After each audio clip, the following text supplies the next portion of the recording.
अध्याय 11 के अब प्रश्नावली 2 के आगे के प्रश्नों को हल कर लेते हैं। तो अगला प्रश्न है प्रश्न क्रमांक 4, आधारभूत समानुपातिक प्रमेय का उपयोग करते हुए सिद्ध कीजिए कि एक त्रिभुज की एक भुजा के मध्य बिंदु से होकर दूसरी भुजा के समांतर खींची गई रेखा तीसरी भुजा को समद्विभाजित करती है। तो हमें क्या निकालना है कि एक भुजा के मध्य, तो देखो यहाँ पे आपको एक चित्र दिखाई दे रहा होगा। तो ये चित्र में देखो ABC एक त्रिभुज है और इस त्रिभुज में तीन भुजाएं हैं, A से B, B से C और C से A, तीन भुजाएं हैं। और प्रश्न में क्या कहा है? प्रश्न में कहा है कि एक त्रिभुज की एक भुजा है, मतलब एक त्रिभुज है ये, इसकी एक भुजा क्या है? AB है। ठीक है, हमें सिर्फ एक भुजा भी देखना है। तो एक भुजा है AB, AB के मध्य बिंदु क्या है? D है। तो मध्य बिंदु से होकर दूसरी भुजा, अब देखो मध्य बिंदु ये है, तो मध्य बिंदु से होकर यहाँ पे एक रेखा है, तो मध्य बिंदु से होते हुए एक रेखा गया है, तो रेखा गया है। तो यही चीज ये कहना चाहते हैं, दूसरी भुजा के समांतर खींची गई तीसरी रेखा, ठीक है, खींची गई तीसरी रेखा भुजा को समद्विभाजित करती है, ये कहा है। तो देखो यहाँ से यहाँ एक रेखा गया है और ये तीसरी भुजा है, तीसरी भुजा को दो भागों में यहाँ पे विभाजित करिए। तो देखो दो त्रिभुज बन रहे हैं, मतलब एक त्रिभुज ये बन गया और एक त्रिभुज पहले से बड़ा वाला है। ठीक है, तो दो त्रिभुज यहाँ पे बन रहा है। तो जो बीच वाला रेखा है ना, ये बीच वाला जो D से E रेखा है, इन दोनों रेखाओं को दो भागों में विभाजित कर रही है, ये इस प्रश्न में कहा है। तो हमें इसमें सिद्ध करना है, तीसरी भुजा को हमें सिद्ध करना है। तो तीसरी भुजा क्या है? A से C है, A से C तीसरी भुजा है जिसे दो खंडों में बांटा गया है। एक खंड है A से E और E से C, यही हमें सिद्ध करना है। तो चलो अब हल करते हैं प्रश्न को। तो यहाँ पे लिखो, दिया है त्रिभुज ABC में DE, देख लो DE समांतर है किसके? BC के। तो लिखो BC के समांतर है और हमें सिद्ध करना है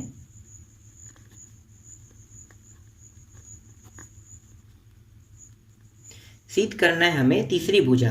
तो तीसरी भुजा क्या है? AE तीसरी भुजा है और AE को दो खंडों में विभाजित कौन कर रहा है? A से E और E से C कर रहा है। तो यहाँ पे लिखो A से E बराबर E से C हमें सिद्ध करना है। तो चलो अब शुरू करते हैं। तो यहाँ पे लिखो उपपत्ति लिखने के बाद यहाँ पे हमें प्रमेय लगाना है, आधारभूत समानुपातिक प्रमेय। ये आधारभूत समानुपातिक प्रमेय क्या है? तो आधारभूत जो समानुपातिक प्रमेय है ना, ये जो दोनों रेखा, एक त्रिभुज है, ठीक है, ये क्या है? एक त्रिभुज है। तो इस त्रिभुज में मध्य बिंदु देखो, ये यहाँ पे मध्य बिंदु इसका D है और इसका मध्य बिंदु E है। तो B और C और D और E दोनों रेखाएं समांतर यहाँ पे बता रहा है एक ही त्रिभुज में, इसी को हम आधारभूत समानुपातिक प्रमेय कहते हैं। तो आधारभूत समानुपातिक प्रमेय के लिए जो सूत्र लगेगा उसे भी हम देख लेते हैं। तो सबसे पहले यहाँ पे लिखो आधारभूत, मैं इसे शॉर्ट फॉर्म में लिख रहा हूँ, आधारभूत समानुपातिक प्रमेय से इसे हम हल करेंगे। तो यहाँ पे देखो दो रेखाएं हैं, अभी हमने जिक्र किया था ना, पहली रेखा और दूसरी रेखा। तो पहली रेखा जो है वो क्या है? A से B है। तो A से B को दो भागों में कौन से रेखा विभाजित कौन से बिंदु विभाजित कर रहा है? A से D और D से B। तो लिखो यहाँ पे A से D और ये D से B बराबर, यहाँ पे एक और रेखा है, तो ये रेखा को भी हम यहाँ पे लिख लेते हैं, इसी रेखा के ये बराबर है। तो ये हो गया A से E और E से C हो गया, E से C हो गया। इसे हम समीकरण 1 नाम देते हैं। अब यहाँ पे देखो AB जो रेखा है उसमें D बिंदु क्या है? मध्य बिंदु। तो यहाँ पे लिखो, इसलिए D AB का मध्य बिंदु है, मध्य बिंदु है। तो मध्य बिंदु है, तो देखो यहाँ पे क्या बन सकता है? A से D, A से D की दूरी जितनी होगी उतनी ही दूरी D से B की होगी, इसका अर्थ है। तो यहाँ पे लिखो AD के बराबर है DB। समझ में आ गया? क्या होगा? अगर डी इसका मध्य बिंदु, मध्य का मतलब क्या होता है? मध्य बिंदु का मतलब होता है कि किसी रेखा को बराबर बराबर दो खंडों में बांटना, इसी का अर्थ होता है मध्य बिंदु का अर्थ यही होता है। तो जो डी है ये अगर ये मध्य बिंदु है तो ये दो बराबर भागों में ए से डी एक भाग और डी से बी दूसरा भाग, दोनों भागों को बराबर बराबर भागों में दो हिस्सों में बांट रहा है, इसका अर्थ यही होता है। तो ए डी बराबर डी बी। अब ए डी के स्थान पे हम रखेंगे समीकरण 1 में डी बी। तो यहाँ पे रख दो। तो यहाँ पे लिखो समीकरण 1 में ए डी के मान रखने पर ए डी का मान कितना है? तो ए डी का मान है डी बी। तो रख दो। तो यहाँ पे ए डी लिखा है, ए डी के स्थान पे हम रखेंगे डी बी रखेंगे। और यहाँ भी नीचे में क्या है? डी बी दिया हुआ है। और ये रहा ए ई अपान ई सी, ये दोनों सेम है, कट गया, कितना होगा? 1 आएगा यहाँ पे। और ये रहेगा ए ई अपान ई सी। यहाँ पे कुछ नहीं, मतलब 1 है, तो क्या होगा? तिर्या गुणा होगा, तिर्या गुणा होकर नीचे का मान ऊपर आ जाएगा। तो ये हो जाएगा ई सी बराबर, यहाँ पे क्या बचेगा? ए ई बचेगा। और यही मान हमें सिद्ध करना था इस प्रश्न में। तो यहाँ पे लिखो सिद्ध हुआ, यही इसका आंसर है। चलो अब आगे हल कर लेते हैं नेक्स्ट प्रश्न को। प्रश्न क्रमांक 5वां है, आकृति में डी एफ समांतर ए ई के और डी ई समांतर ए सी के है, तो हमें सिद्ध करना है, सिद्ध क्या करना है? सिद्ध करना है B F upon F E equal B E upon E C, हमें सिद्ध करना है। तो चलो इसको भी अब हल करते हैं। तो सबसे पहले हम लिखेंगे दिया है। तो दिया है कह के पूरे प्रश्न को हम लिख लेते हैं। तो यहाँ पे लिखो दिया है डी एफ समांतर है ए ई के और डी ई समांतर है ए सी के। तो हमें सिद्ध क्या करना है? यहाँ पे लिखो सिद्ध करना है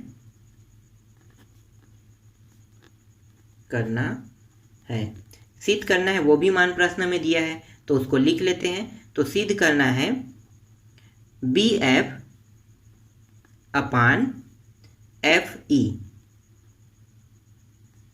बराबर B E upon E C, हमें सिद्ध करना है। तो चलो इसको भी अब हल करते हैं।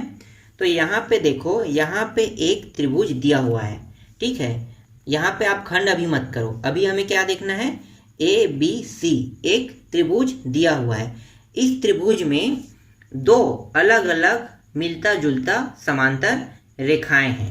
तो पहली जो समांतर रेखा है वो है डी एफ और ए सी, ये दोनों रेखाएं समांतर है। डी एफ के समांतर ए ई रेखाएं हैं, समझ में आ रहा है? डी एफ के समांतर रेखाएं ए ई है।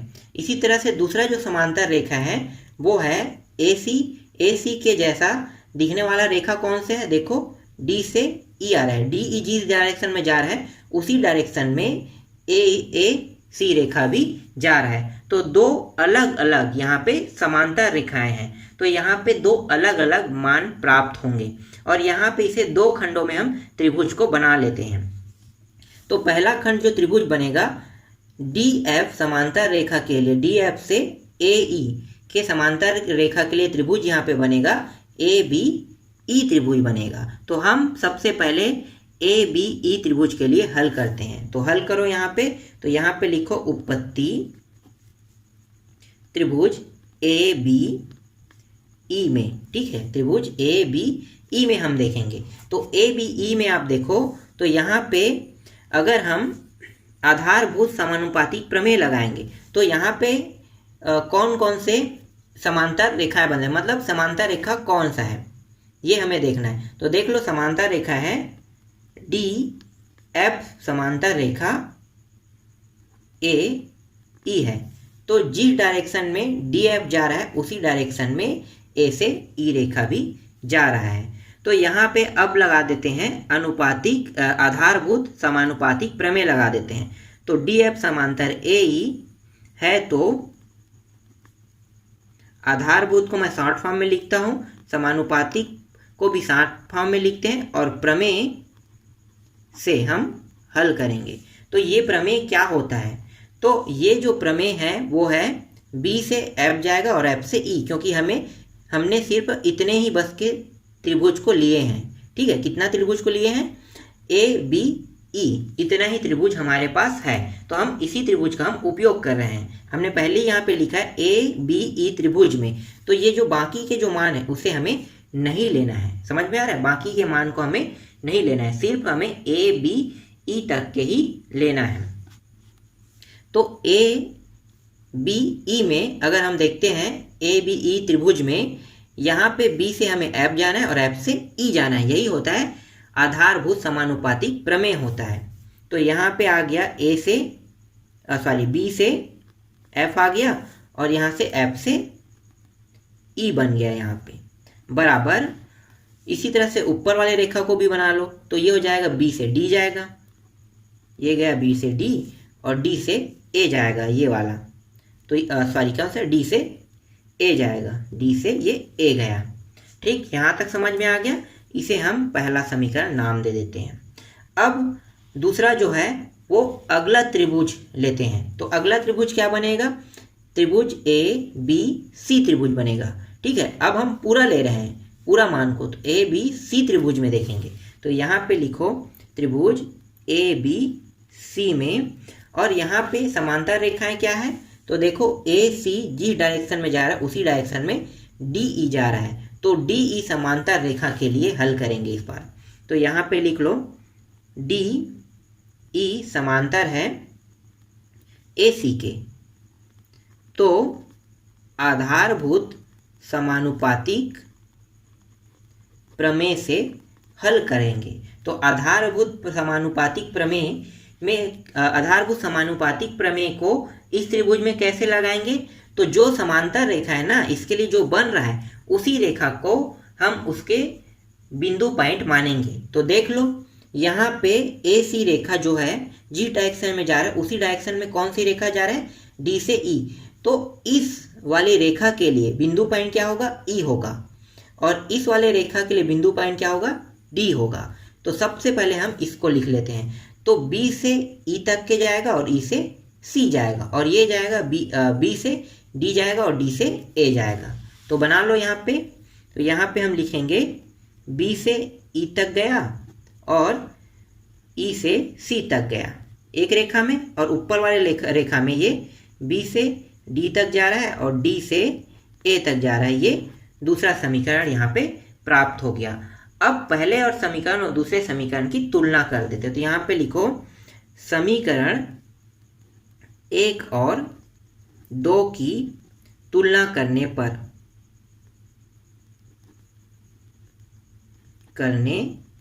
तो समीकरण 1 और 2 की अगर हम तुलना करते हैं तो तुलना करने पर जो समान मान होता है वो कट जाता है। तो देखो BD अपान DA और यहाँ भी BD अपान DA है, तो दोनों मान एक जैसे हैं। तो एक जैसा है इसका मतलब क्या है? ये दोनों कट गया, तो बचेगा क्या? बचेगा हमारे पास BF अपान F ही बचेगा, बराबर यहाँ पे बचेगा BE अपान EC बचेगा। और यही हमें क्या करना था? सिद्ध करना था। तो यहाँ पे लिखो सिद्ध हुआ, ये रहा इसका आंसर। चलो आगे हल करते हैं छठवें प्रश्न को अब। तो प्रश्न क्रमांक 6वां है, किसी त्रिभुज PQR की भुजाओं PQ और PR पर क्रमशः बिंदु E और F स्थित है, तो निम्नलिखित में से प्रत्येक स्थिति के लिए बताइए कि क्या EF समांतर है QR के। तो हमें इस प्रश्न में क्या सिद्ध करना है?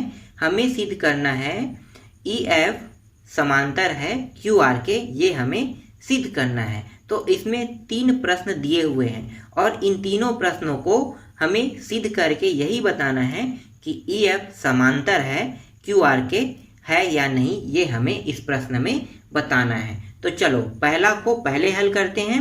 इस प्रश्न क्रमांक 6 में आप दिया है कह के लिख लेना त्रिभुज PQR से लेकर E और F स्थित है, यहाँ तक आपको लिख लेना है।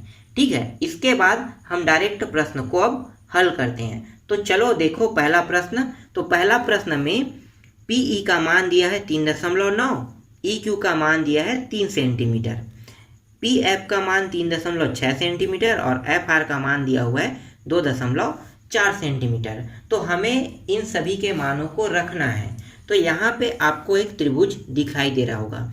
ये जो त्रिभुज है इसमें देखो P से Q रेखा का मध्य बिंदु क्या है, E है, और P से R रेखा का मध्य बिंदु क्या है, F है। इसका मतलब क्या है कि इस प्रश्न को भी आधारभूत समानुपातिक प्रमेय से हल करना है। तो चलो हल करते हैं। तो यहाँ पे लिखो, मैं शॉर्ट फॉर्म में लिख रहा हूँ, आधारभूत समानुपातिक प्रमेय से हल कर रहे हैं। तो आधारभूत समानुपातिक प्रमेय क्या होता है, P से E होता है, E से Q होता है। तो लिखो P से E और E से Q बराबर P से F होगा और F से R होगा। ये होगा F से R। इनके मानों को अब रख दो। तो इनका मान क्या क्या है देखो, P से E देखो तो P से E का मान है 3.9 है और E से Q का मान कितना है, 3 सेंटीमीटर है। इसी तरह से P से F का मान देखो तो ये हो गया 3.6 और F से R का मान देखो 2.4 यहाँ पे मान प्राप्त हो रहा है। अब आगे हमें क्या करना है, इसको हल करते जाना है। तो यहाँ पे देखो दशमलव के बाद एक स्थान पे यहाँ पे मान है, मतलब यहाँ पे दशमलव, इसके पीछे एक स्थानों तक मान दिया हुआ है। यहाँ भी ऐसी है, तो सभी में एक स्थानों तक मान दिया है, इसके छोड़। ठीक है, इसमें कुछ नहीं, मतलब क्या हो गया, हम यहाँ भी दशमलव लगा सकते हैं। कुछ नहीं मतलब दशमलव पॉइंट, इसका जो मान है वो 0 है, ये यहाँ पे हम लगा सकते हैं।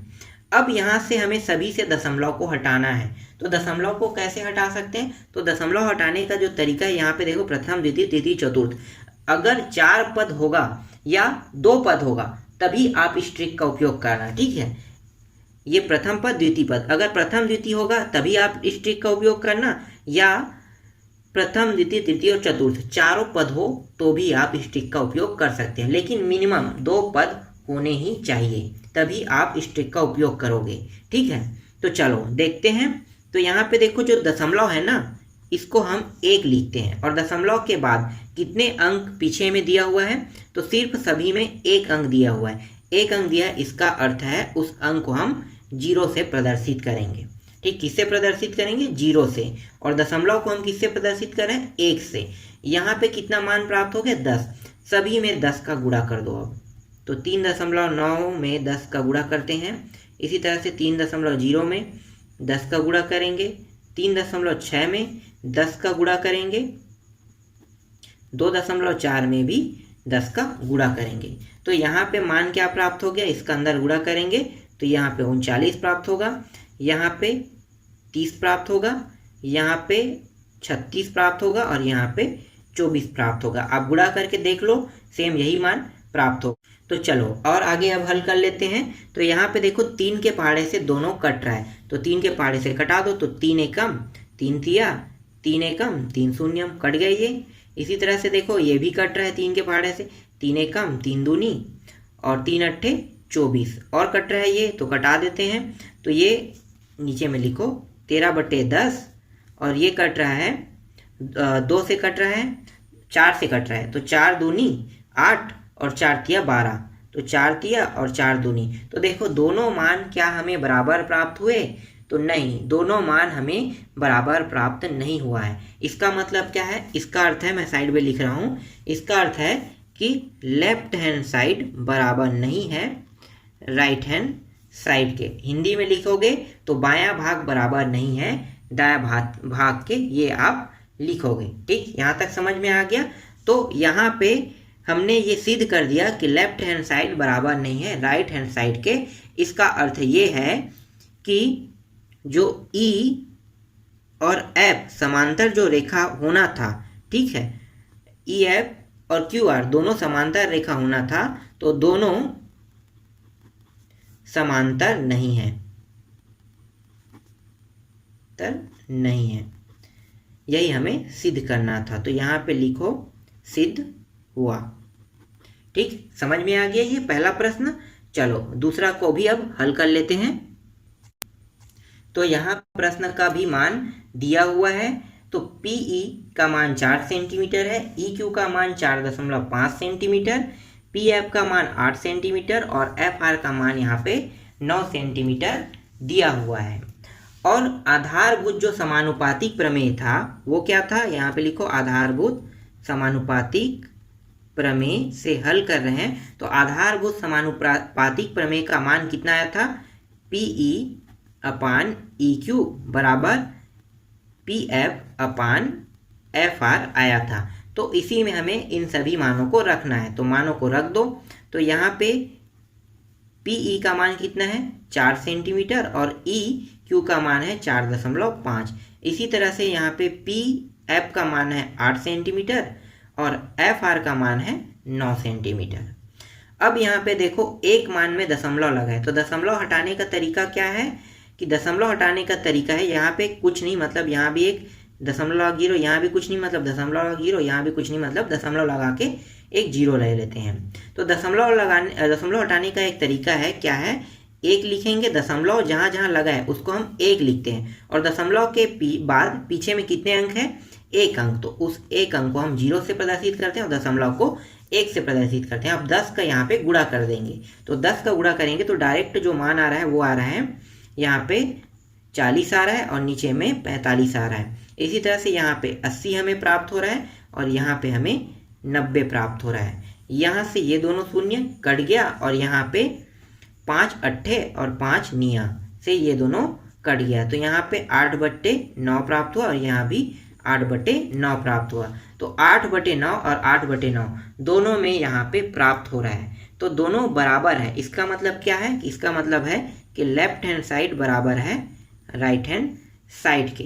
तो जब लेफ्ट हैंड साइड और राइट हैंड साइड दोनों बराबर है तो यहाँ पे EF समांतर QR के सिद्ध हो रहा है। यही क्या है, इसका आंसर है, मतलब सिद्ध हुआ, ये आपको लिखना है। तो इस तरह से दूसरा भी कंप्लीट हो गया। इसके बाद जो तीसरा प्रश्न है उसको अब देख लेते हैं। तो तीसरा प्रश्न का मान भी दिया हुआ है। तीसरा प्रश्न का मान क्या क्या दिया हुआ है, PQ बराबर 1.28 सेंटीमीटर, PR का मान 2.56 सेंटीमीटर, PE का मान 0.18 सेंटीमीटर और PF का मान 0.36 सेंटीमीटर यहाँ पे दिया हुआ है। तो अब हम चित्र को देख लेते हैं। तो देखो यहाँ पे चित्र देखते हैं, ठीक है। तो चित्र को देखो और चित्र में हमें यहाँ से यहाँ आना है, P से E आना है और दूसरे में हम क्या करेंगे, दूसरे में हमारे पास E से Q का कोई मान नहीं दिया। देख लो यहाँ पे क्या यहाँ पे E से Q का मान है, तो यहाँ पे देखो E से Q का कोई भी मान नहीं है, लेकिन हमारे पास P से Q का मान है। तो P से E तो आएंगे लेकिन E से Q नहीं जाएंगे। क्या करेंगे, इसके जगह से P से E आएंगे और P से डायरेक्ट Q आ जाएंगे। तो PE अपान PQ बनेगा। जब हम इस साइड में ऐसा कर रहे हैं तो इस साइड में भी वैसा ही करेंगे जैसे हमने इस साइड पे किया है। तो यहाँ से यहाँ आएंगे, P से F और F से हम R नहीं जाएंगे। क्या करेंगे, P से E आएंगे लेकिन F से R नहीं जाएंगे। तो P से F आ जाएंगे यहाँ तक और P से R तक के जाएंगे। समझ में आ गया।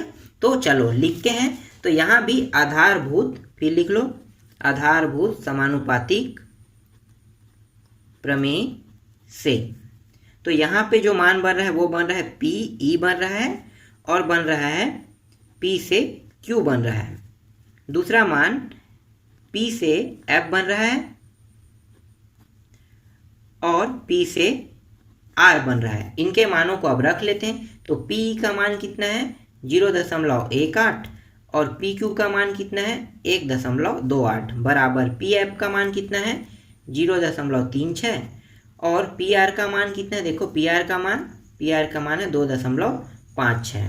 अब यहाँ भी हम दशमलव हटा देते हैं। तो दशमलव हटाने का कंडीशन क्या है कि दशमलव को हम 1 मानते हैं और दशमलव के बाद कितने संख्या है यहाँ पे, तो सभी में देखो 2 संख्या है। तो 1 और 2 तो कितने जीरो होंगे, 2 जीरो होगा।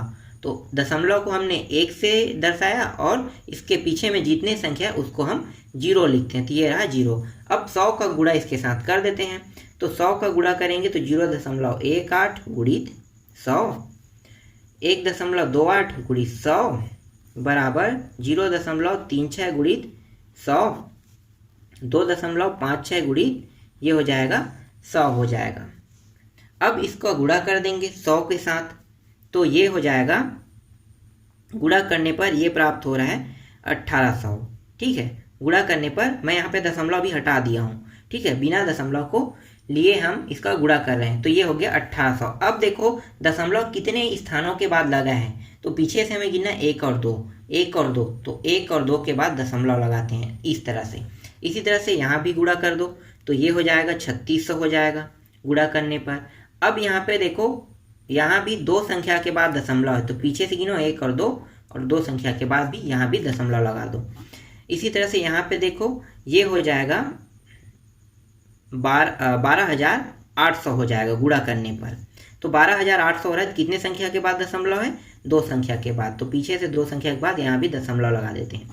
इसी तरह से यहाँ भी, तो ये हो जाएगा 25,600 हो जाएगा, और यहाँ भी कितने संख्या के बाद दशमलव है, 1 2, तो 2 संख्या के बाद दशमलव लगा देते हैं। तो यहाँ पे दशमलव पीछे में लगा है, तो इसका कोई अर्थ नहीं है। दशमलव के पीछे में अगर 0 लगा है तो उसका कोई अर्थ नहीं होता है, तो वो कितना का कितना बनेगा, वो सिर्फ 18 बनेगा। तो यहाँ पे ये 18 हो गया और नीचे में 128, इसी तरह से ये 36 बना और ये 256 बन गया। चलो अब आगे हल करते हैं, तो ये 18/128 हो गया, और ये 36 को हम 2 से डिवाइड करेंगे तो ये 18, और ये हो जाएगा 128 प्राप्त होगा दोनों को 2 से डिवाइड करने पर। तो दोनों मान देखो, दोनों मान क्या है, बराबर है। तो दोनों मान बराबर है मतलब लेफ्ट हैंड साइड बराबर है राइट हैंड साइड के। तो इसका अर्थ क्या है, इसका अर्थ है EF समांतर है QR के। यही हमें क्या करना था, सिद्ध करना था, तो सिद्ध हुआ, आप यहाँ पे लिखोगे। इस तरह से प्रश्न क्रमांक 4, 5, 6 कंप्लीट हो गया। बचा जो प्रश्न है उसको हम नेक्स्ट पार्ट में हल करेंगे।